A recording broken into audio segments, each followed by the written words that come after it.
నమస్తే, నేను జ్యోత్స్న. కాసేపట్లో గాంధీ భవన్ లో Telangana Congress political affairs committee సమావేశం జరగనుంది. ప్రభుత్వం ఏర్పాటయ్యాక జరుగుతున్న తొలి సమావేశం కావడంతో దీనికి ప్రాధాన్యత ఏర్పడింది. కాంగ్రెస్ తెలంగాణ వ్యవహారాల ఇన్ఛార్జ్ మాణిక్రావు ఠాక్రే అధ్యక్షతన ఈ సమావేశం జరుగుతోంది. ఇక పీసీసీ చీఫ్ సీఎం రేవంత్ రెడ్డితో పాటు వర్కింగ్ ప్రెసిడెంట్లు, కమిటీ సభ్యులు ఈ భేటీలో పాల్గొంటారు. ప్రభుత్వం పార్టీ మధ్య అనుసంధానం అనే ప్రధాన అంశంతో పీఏసీ భేటీ జరగనున్నట్లు తెలుస్తోంది. ఇక పార్లమెంట్ ఎన్నికలపై, నామినేటెడ్ పదవుల భర్తీపై నిర్ణయం తీసుకోనున్నట్లు సమాచారం. ఈ నెల 28న కాంగ్రెస్ వ్యవస్థాపక దినం సందర్భంగా రాష్ట్ర వ్యాప్తంగా ప్రత్యేక కార్యక్రమాలపై పీఏసీలో నిర్ణయం తీసుకోనున్నారు.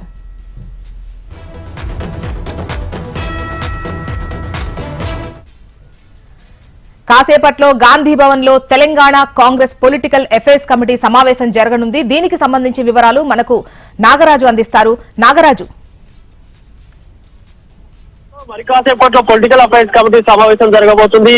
సమావేశం కాంగ్రెస్ ప్రభుత్వం ఏర్పాటు జరిగిన తర్వాత మొదటిసారి రాజకీయ సమావేశం గాంధీ భవన్ లో జరుగుతుండడంతో గాంధీ భవన్ లో గతంలో ఎప్పుడు లేని విధంగా భారీ బందోబస్తు ఏర్పాటు చేశారు. కేవలం పీఏసీ సభ్యులు తప్ప ఎవరిని కూడా గాంధీ భవన్ లోపలికి అనుమతించడం లేదు. మరొక వైపు గాంధీ భవన్ ఇరువు గేట్లు వైపు ఉన్నటువంటి ప్లేస్ లో కూడా భారీ భద్రతలు ఏర్పాటు చేశారు. ఈ సమావేశం ఏఐసీసీ ఇన్ఛార్జ్ ఠాక్రే నేతృత్వంలో జరుగుతున్నటువంటి సమావేశానికి ఏఐసీసీ కార్యదర్శులు, పీసీసీ ముఖ్యమంత్రి రేవంత్ రెడ్డితో పాటు మంత్రులు, పీఏసీ సభ్యులు, వర్కింగ్ ప్రెసిడెంట్లు హాజరు కాబోతున్నారు. అయితే ఇప్పటివరకైతే ఇంకా పీఏసీ సభ్యులు హాజరు కాలేదు.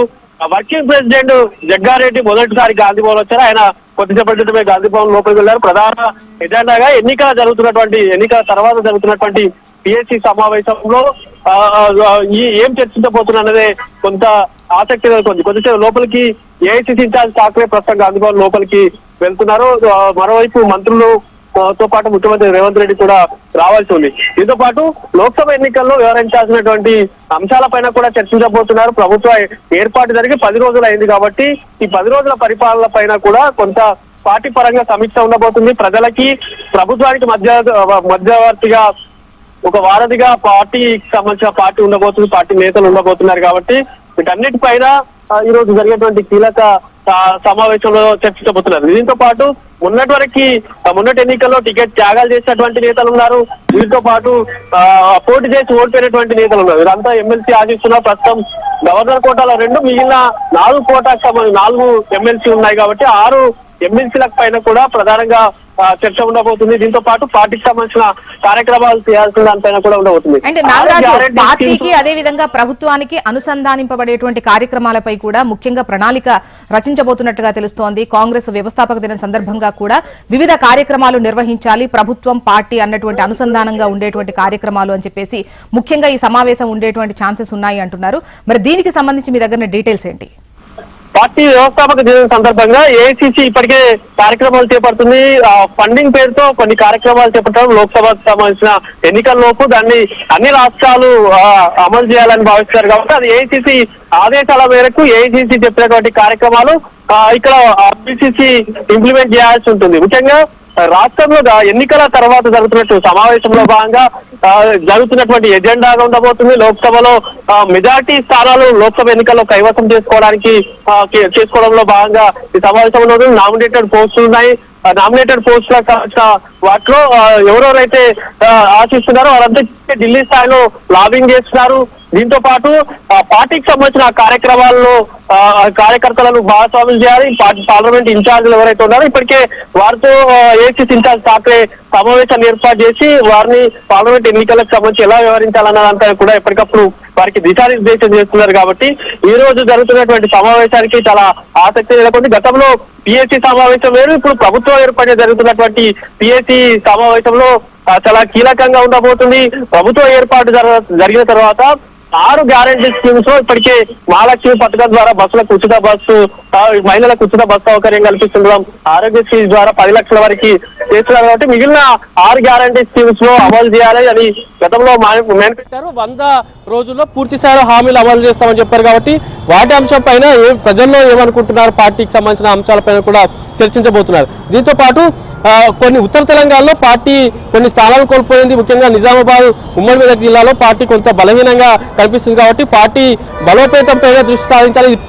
ఈ రోజు జరిగేటువంటి సమావేశం పూర్తిగా పార్టీకి సంబంధించిన కార్యక్రమం కాబట్టి పార్టీ అంశాలే చర్చ ఉండబోతున్నాయి. పార్టీకి సంబంధించిన బలోపేతం, అదేవిధంగా దక్షిణ తెలంగాణలో మెజార్టీ స్థానాలు కైవసం చేసుకుంది కాబట్టి దాదాపు 15 లోక్సభ స్థానాలు కైవసం చేసుకోవాలని ఒక లక్ష్యంగా పెట్టుకుంది.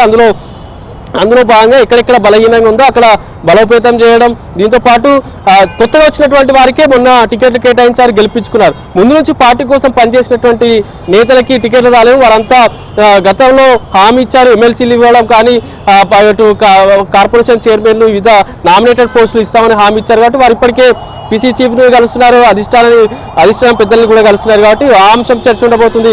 ఇక పార్టీకి సంబంధించిన కార్యక్రమాలు ఉండబోతున్నాయి కాబట్టి పార్టీ రోజు ఆవిర్భావ దినోత్సవం ఉంది కాబట్టి ఆవిర్భావ దినోత్సవానికి సంబంధించిన కార్యక్రమాలు ఏ విధంగా ఉండబోతున్నాయని కూడా భావిస్తున్నారు. మొన్న జరిగినటువంటి 5 రాష్ట్రాల ఎన్నికల్లో కేవలం తెలంగాణలో మాత్రమే కాంగ్రెస్ ప్రభుత్వం ఏర్పడింది.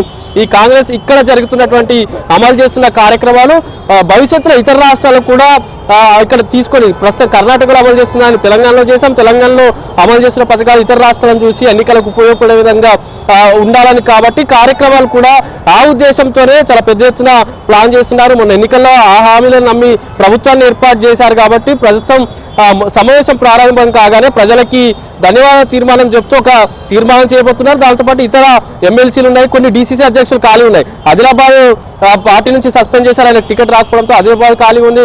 మెదక్ సంబంధించిన డీసీసీ ఖాళీ ఉంది, ఆయన పార్టీకి రాజీనామా చేసి వెళ్ళిపోయారు కాబట్టి అట్లా కొన్ని డీసీసీ అధ్యక్షుల పదవులు కూడా ఖాళీ ఉన్నాయి కాబట్టి డీసీసీలో కొత్తగా నియామకాలు చేపట్టాలన్న దానిపైన కూడా ఈ రోజు జరిగేటువంటి పిఐసీలో చర్చ జరిగే అవకాశం అయితే కనిపిస్తుంది.